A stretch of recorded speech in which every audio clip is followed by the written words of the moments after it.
जम्मू कश्मीर में एलजी इंतजामिया की तरफ से यूटी में चलाई जा रही मंशियात मुखालिफ मुहिम को बड़ी कामयाबी मिली है। शहरों के अलावा छोटे छोटे देहात में भी लोग इस मुहिम को कामयाबी से चला रहे हैं।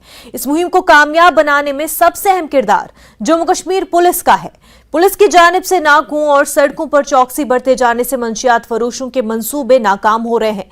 जिला इंतजामिया कुपवाड़ा भी इस काम को बड़े पैमाने पर अंजाम दे रहा है। अब कुपवाड़ा जिला इंतजामिया ने एक मुहिम शुरू करने का ऐलान किया है।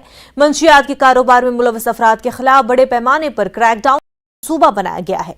कुपवाड़ा जिले को मंशियात से पाक जिला बनाने का अहद करते हुए अब दहशतगर्दों की जायदादों के बाद मंशियात फरोशों की जायदाद को जब्त करने का मंसूबा बनाया गया है। एक ड्रग कंट्रोल और नारकोटिक्स कंट्रोल ये हमारी एलजीज इंतजामिया के लिए और सरकार के लिए बहुत ही अहम प्राथमिकता है। ऑनरेबल सीएस साहब इसको बार बार जब हम रिव्यूज लेते हैं तब ये पता करते हैं कि हमारी पूरी जनरेशन को इस चीज़ से हमें बचाना है। और आप देख रहे हैं कि पिछले कुछ दिनों में डिस्ट्रिक्ट पुलिस कुपवाड़ा और हंदवाड़ा ने बहुत भारी मात्रा में हेवी एक्शंस करके कई सारे इसमें जो है वो कानूनन कार्रवाई की हुई है। तकरीबन 200 के आसपास इसमें अरेस्ट हुए हैं, तकरीबन 30 के आसपास पीएसएस लगे हुए हैं और तकरीबन 50 किलो के आसपास जो है वो नारकोटिक्स बरामद हुए हैं।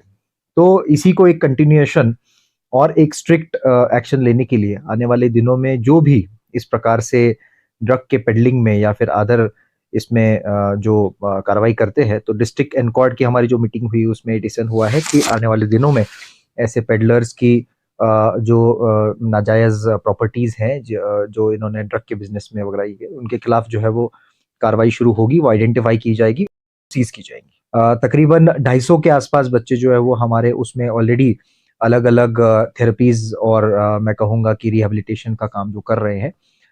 मैं आपके माध्यम से बच्चों को ये बताना चाहूँगा कि जो भी इस राक्षस की चपेट में आए हुए हैं, जो ड्रग्स की चपेट में आए हुए हैं, वो हमारे लिए गुनाहगार नहीं है, वो विक्टिम्स है। तो इसीलिए विक्टिम्स को उसमें से बाहर निकालने की कोशिश हम करेंगे। अलबत्ता इसमें जो ड्रग्स में बिजनेस कर रहे हैं, जो पेडलर्स है, उन पेडलर्स के खिलाफ जो है वो कहीं भी नरमी बरती नहीं जाएगी। उनके खिलाफ सख्त से सख्त कानूनी और एसएन अस्पताल लेह में एक और अहम कारनामा अंजाम दिया गया है।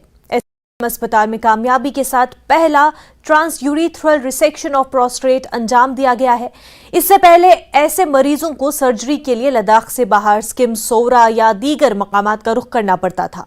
डॉक्टर नवाज अली हाल ही में एसएनएम अस्पताल में यूरोलॉजिस्ट के तौर पर तैनात हुए हैं। उन्होंने कहा कि लद्दाख में पहली बार ऐसी सर्जरी हुई है। न्यूज 18 लद्दाख के साथ बातचीत करते हुए डॉक्टर नवाज अली ने बताया कि 60 साल के एक मरीज को पिछले 1 साल से दवाइयों से आराम नहीं मिलता था।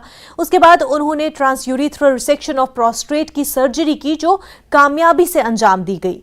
वो लोगों से यूरोलॉजी के मसाइल के लिए एसएनएम अस्पताल करने की अपील कर रहे हैं। एसएनएम हॉस्पिटल में फर्स्ट टाइम जो प्रोस्टेट सर्जरी का वो ट्रीटमेंट सक्सेसफुली किया गया। तो इसी विषय में हमारे साथ बात करने के लिए जुड़े हैं यूटी लद्दाख के first urological super specialist doctor Nawaz Ali. तो सर, कल जो ट्रीटमेंट हुआ था फर्स्ट टाइम, तो उसके बारे में थोड़ा बताएंगे सर, जो सक्सेस। एक्चुअली एक पेशेंट आए थे यहाँ पे ओपीडी में कि around 60 year old male patient. तो इनको थोड़ा सा यूरिन में प्रॉब्लम था, जैसे कि जिसको हम जैसे लोअर यूरिनरी ट्रैक्ट सिम्टम बोलते हैं प्रोस्टेट की। तो फिर उनको एक्चुअली लास्ट 1 साल से मेडिकेशंस पे थे, मल्टीपल यहाँ पे बहुत सारे डॉक्टर्स को दिखाया, बट वो बता रहे थे कि बिल्कुल इम्प्रूव नहीं हुआ है। तो फिर उसके बाद जैसे उसके सिम्टम्स के हिसाब से फिर मेरे को ऐसा लगा कि शायद इनको प्रोस्टेट के रिलेटेड कुछ प्रॉब्लम हो सकता है। तो फिर हमने इवेलुएट किया, उनको इन्वेस्टिगेट किया पूरा, जैसे करते हैं। तो वो करने के बाद फिर उनको ये पता चला कि उनको BPH था, that is benign hypertrophy of prostate बोलते हैं उसको, और उसमें ग्रेड 2 था। तो उसके बाद फिर कुछ और इन्वेस्टिगेशंस होते हैं, जैसे सिस्टोस्कोपी हो गया, दूरबीन से थोड़ा सा टेस्ट करते हैं। उसके बाद ये पता चला कि उनको थोड़ा सा मीडियम लोब हाइपरट्रॉफी भी बोलते हैं, वो भी था।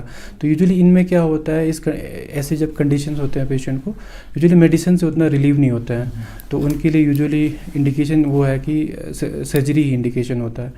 तो यूजुअली क्या होता है हमारे यहाँ पे, जब प्रोस्टेट के रिलेटेड जब प्रॉब्लम्स होते हैं, तो यूजुअली डॉक्टर्स बोलते हैं यहाँ पे, एक्चुअली स्पेशलिटी पहले थे नहीं हमारे यहाँ पे, तो वो यूजुअली बोलते थे कि आप लोग बाहर जाइए, बाहर जाके ऑपरेट कीजिए। वैसे उनको भी एडवाइस किया था पहले, बट वो पेशेंट थोड़ा सा हो सकता है फाइनेंशियल कुछ प्रॉब्लम हो, पेशेंट यहाँ पे गए नहीं बाहर, वही मेडिसिन लेते रहा, इम्प्रूव नहीं हुआ। तो उसके बाद फिर मेरे को लगा कि इनको ऑपरेट करना पड़ेगा, तो इसीलिए हमने फिर प्लान किया। प्री एनेस्थेटिक चेकअप करने के बाद पेशेंट को प्लान किया और वो सर्जरी किया जो यहाँ पे। तो माशाल्लाह वो कंप्लीट हो गया अच्छे से। Patient even post op period में भी पेशेंट बिल्कुल स्टेबल रहा और हम प्लान कर रहे हैं कि कल डिस्चार्ज करें उनको। तो और इस सर्जरी के बारे में अगर हम बताएं, यूजुअली क्या होता था कि पहले मोस्टली हम जैसे ओपन सर्जरी करते हैं, जिसमें जैसे कि हमें इंसिजन देना होता है, फिर पेट काट के फिर उसके बाद प्रोस्टेट में फिर वो निकालते हैं, तो उसमें एक्चुअली कॉम्प्लिकेशंस उसके रिलेटेड कुछ होते हैं। बट आजकल एक्चुअली वो सिनेरियो जो है वो ख़त्म हुआ है।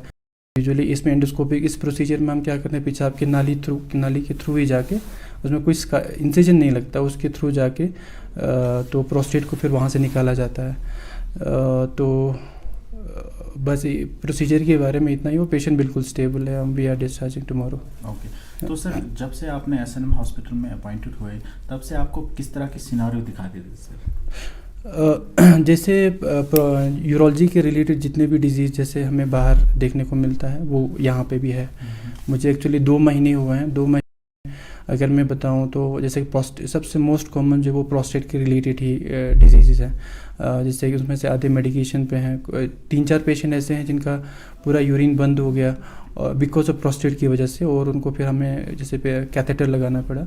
तो उनका भी हमने प्लान किया है कि बाद में अगर एक वाइडिंग ट्रायल होता है, अगर फेल होता है तो उनमें भी हमें सर्जरी करना पड़ता है। और बाकी यूरिन जो इन्फेक्शंस होते हैं, रिकरेंट यूरिन का इन्फेक्शन होना, बार बार होना, जैसे बहुत सारे फीमेल पेशेंट्स आते हैं जिनको एक बार ट्रीट किया होता है फिर उसके बार बार आते हैं, वैसे केसेस बहुत यहाँ पे आते हैं। और जैसे पेशाब का होना, इनकॉन्टिनेंस जिसको बोलते हैं, तो वो भी बहुत सारे पेशेंट्स यहाँ पे आते हैं कंजर्वेटिवली ऑन मेडिकेशन वो लोग हैं। Some of them they are improving also.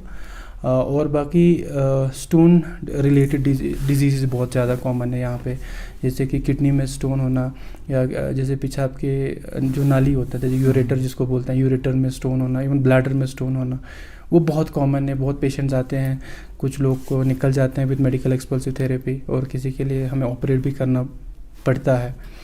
और उसके साथ साथ जैसे ब्लैडर में, जैसे यूरिन में ब्लड आना, तो वो भी पेशेंट्स बहुत आते हैं। मैंने अभी तक मुझे लगता है 3 या 4 केसेस ऐसे होंगे जिनको जैसे यूरिन में उनको ब्लड आ गया।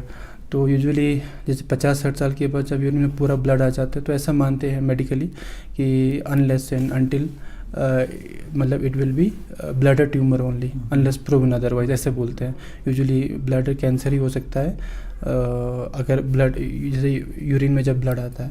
तो उनको भी हमने इन्वेस्टिगेट किया। उस 4 पेशेंट में से 1 पेशेंट को इन्फेक्टिव कॉज मिला, और उसमें 3 पेशेंट को ब्लैडर ट्यूमर उनको डिटेक्ट हुआ। यहाँ पे सिस्टोस्कोपी दूरबीन से वो टेस्ट करते हैं, वो उसके बाद पता चला।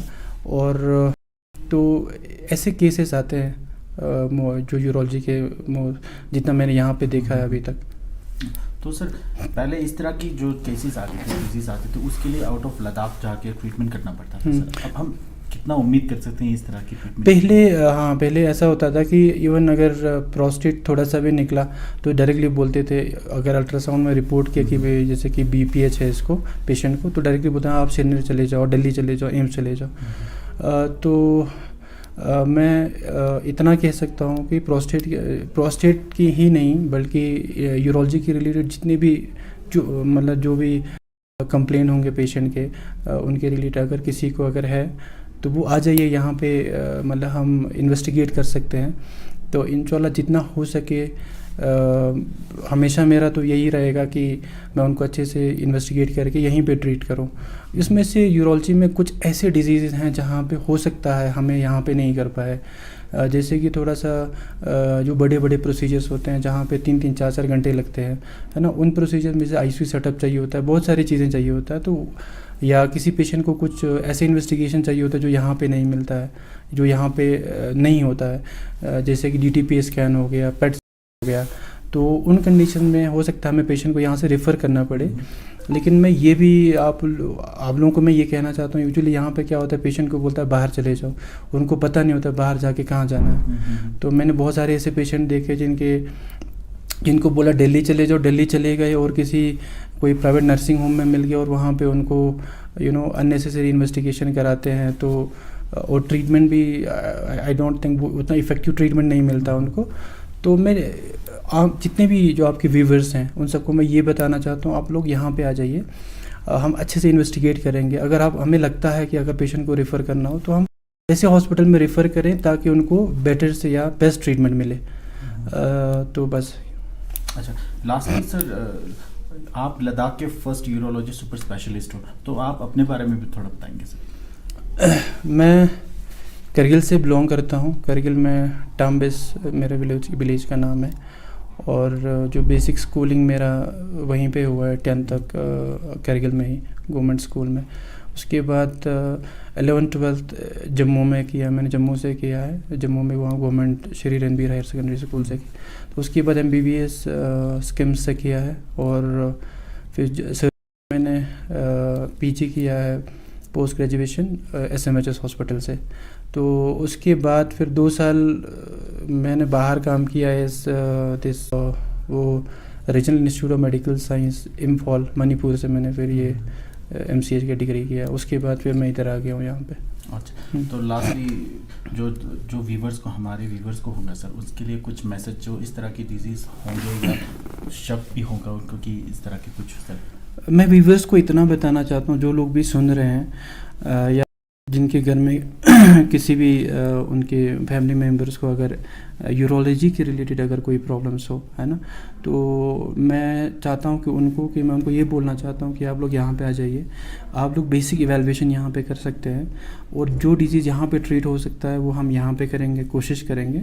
और जो नहीं हो सकता है उनके लिए हम एक बेटर हॉस्पिटल में मैं इनको गाइड कर सकता हूँ, काउंसलिंग कर सकता हूँ उनके लिए। तो मेरा हमेशा से यही रहेगा कि अगर इंशाल्लाह जैसे कि मार्च फर्स्ट वीक में इंशाल्लाह हमारे सारे बेसिक जो इंडो यूरोलॉजी के जो इंस्ट्रूमेंट्स हैं वो इंशाल्लाह पहुंच रहे हैं, तो उसके बाद फिर हम स्टोन सर्जरीज भी, जैसे कि स्कारलेस जो मिनिमल इन्वेजिव प्रोसीजर जैसे PCNL होता है, URSL करके होता है, वो सब हम इंशाल्लाह कंडक्ट करेंगे यहाँ पे। तो मुझे लगता है 80-90% जो यूरोलॉजिकल जो प्रोसीजर जो यूजुअली लगता है ज़रूरत लोगों को, वो यहाँ पे हम प्रोवाइड कर सकते हैं। अगर जैसे मैंने पहले ही बोला, अगर मुझे लगा कि इनको बाहर भेजने की ज़रूरत है, तो I can counsel them also, I can send them to a better institute so that they can get the best treatment. शुक्रिया सर। तो ये थे डॉक्टर नवाज़ अली, जो कि यूरोलॉजी सुपर स्पेशलिस्ट है, जो कि हमारे साथ बातचीत करते हुए कल का जो ट्रीटमेंट हुआ था प्रोस्टेट का सर्जरिकल। ब्रेक के बाद आपका खैर मकदम है। महकमे सेहत लेह ने CMO कॉन्फ्रेंस हॉल में national viral hepatitis control programme के तहत वायरल हेपेटाइटिस पर क्लिनिशियंस के लिए 2 रोज़ा तरबियती और वर्कशॉप का आयोजन किया। न्यूज़ 18 लद्दाख से बात करते हुए डॉक्टर रब्यांग ने बताया कि national viral hepatitis control programme 2018 में शुरू किया गया था, जिसका मकसद 2023 तक मुल्क से हेपेटाइटिस और C वायरस को खत्म करना है। उन्होंने मजीद कहा कि हेपेटाइटिस B इन्फेक्शन एक वायरल बीमारी है और 350 मिलियन लोग इस बीमारी में मुब्तला है। इस बीमारी की वजह से सालाना 10 लाख से ज्यादा लोग मौत के मुंह में चले जाते हैं। इससे बड़े पैमाने पर वैक्सीनेशन, मरीज की मुनासिब तशखीस और इलाज और फाल निगरानी के जरिए रोका जा सकता है। तरबियत के दौरान hepatitis A, B, C, D और E वायरस वगैरह के बारे में बात की। जुले में डॉक्टर रब्यांग, आज हम यहाँ पे national viral hepatitis control programme द्वारा यहाँ पे डिफरेंट ब्लॉक से आए हुए डॉक्टर्स को ट्रेनिंग वर्कशॉप पे डिस्कस कर रहे हैं।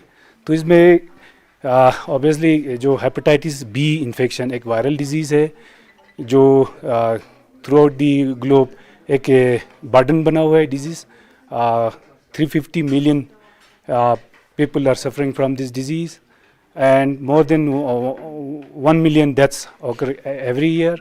So it can be prevented through mass vaccination of people, through proper diagnosis and treatment of the patient, and active surveillance means हम हर गांव में, हर कॉर्नर में जाके एक को पॉपुलेशन को स्क्रीन करके उनको वैक्सीन देके it can be prevented. So national viral hepatitis control programme 2018 में लॉन्च हुआ था 28 जुलाई को with the aim to eliminate this hepatitis B and C virus throughout the country by 2030 जुलाई. आवारा कुत्तों की बढ़ती आबादी सोसाइटी के लिए मुश्किलात पैदा कर सकती है. इसी को मद्देनजर रखते हुए चेस्पा एनिमल वेलफेयर ने मरकजी बाजार लेह में पप्स एडॉप्शन कैंप लगाया है. न्यूज 18 लद्दाख के साथ बातचीत करते हुए चेस्पा एनिमल वेलफेयर की डायरेक्टर स्टेंजिन आंगमू ने बताया कि चेस्पा बुनियादी तौर पर 3 मसाइल के लिए काम करती है. इसमें एनिमल वेलफेयर खवातीन और बच्चों और माहौलियात शामिल हैं. उन्होंने कहा कि वो हर साल इस तरह का कैंप लगाते हैं. उन्होंने कहा इस मुहिम का मकसद लोगों को आवारा कुत्तों को गोद लेने की तरगीब देना है, जिससे आवारा कुत्तों के मसले को हल करने में मदद मिल सके. लोग कुत्तों के बच्चों को गोद लेना जानते हैं, लेकिन इसके बजाय अगर आवारा कुत्तों को गोद लिया जाए तो वो ज्यादा बेहतर होता है. उन्होंने कोविड के दौरान बहुत से रजाकारों की मदद से 2 माह के लिए फीडिंग ड्राइव का इंतजाम किया.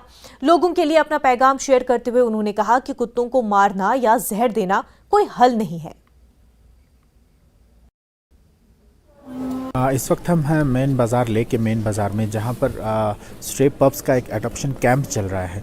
तो आइए जानते हैं हम इनसे जो प्रेसिडेंट हैं यहाँ के संस्था के, तो क्या है इसके बारे में. तो मैम क्या है ये पूरा एडॉप्शन, क्या संस्था क्या है, आपकी कौन सी संस्था है? हमारे संस्था का नाम चेस्पा फाउंडेशन है.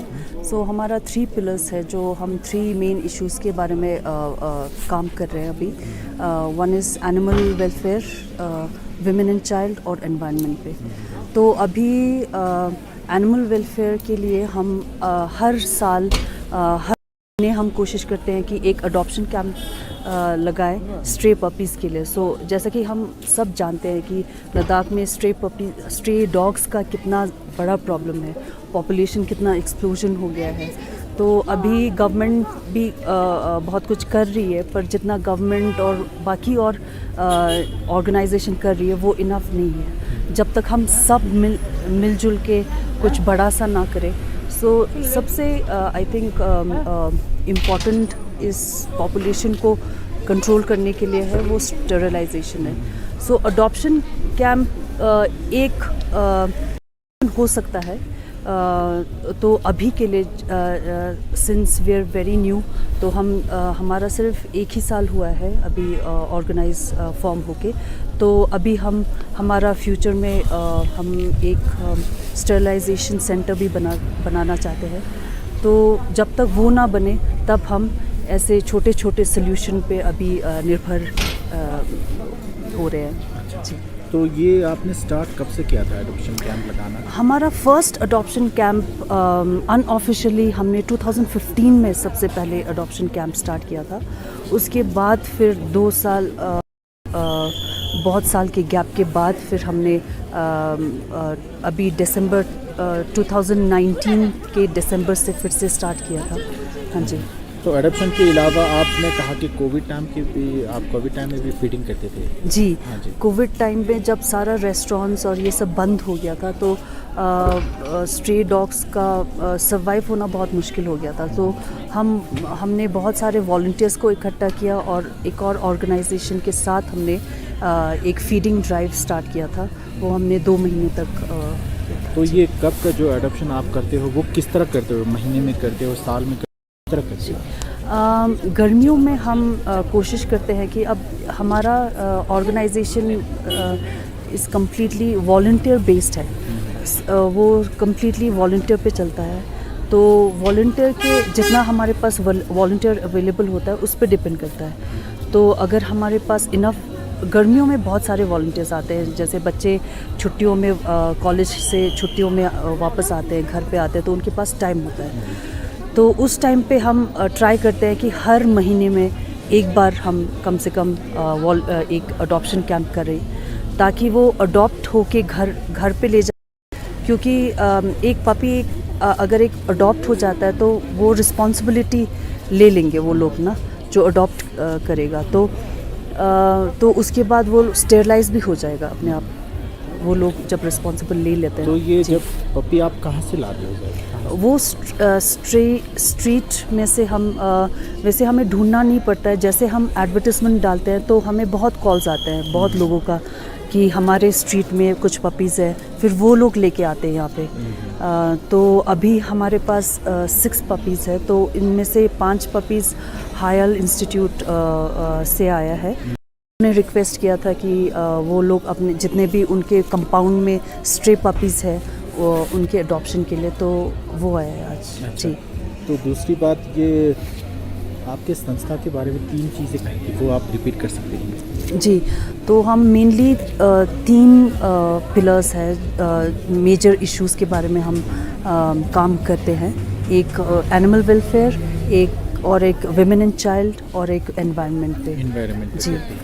तो ये आपको ये सूची ये मतलब कि कहाँ से आई थी कि हम पपीज़ को भी यहाँ पर करके स्ट्रेट अडॉप्ट करना की सोच कहाँ से आई? जी, बहुत साल पहले मैंने दिल्ली में एक मॉल में देखा था कि अडॉप्शन वो लोग स्ट्रे पपीज़ का अडॉप्शन करवा रहे थे ऐसी कैनोपी लगा के। तो मुझे लगा शायद लद्दाख में भी ऐसा हो सकता है। तो हमने 2015 में जब पहले स्टार्ट किया तो हमारा 8 पपीज़ था उस टाइम। तो 8 में से 7 पपीज़ अडॉप्ट हो गए थे, तो काफ़ी सक्सेसफुल रहा था। फिर आई थिंक अभी लद्दाखियों में ये अडॉप्शन का थोड़ा ट्रेंड अभी नहीं है, बट अभी धीरे धीरे उनको पता चल रहा है कि डॉग्स खरीदना नहीं चाहिए, अडॉप्ट करना कितना इम्पोर्टेंट है हमारे सोसाइटी के लिए भी। तो साथ ही साथ जब This is News 18 Network. You are watching News 18 Jammu, Kashmir, Ladakh, Himachal.